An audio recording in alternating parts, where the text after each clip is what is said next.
तिमन तो ओतर ब्रोट कन office DSP office तिम वो तोतन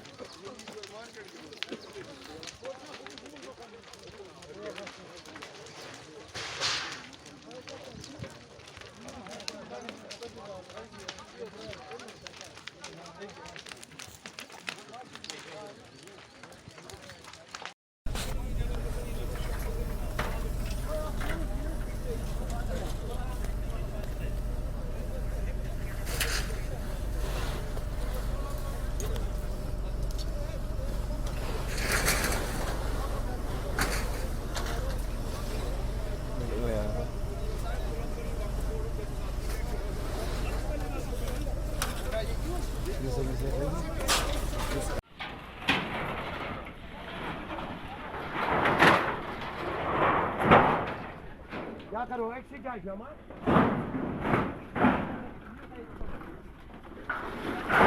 क्या होता है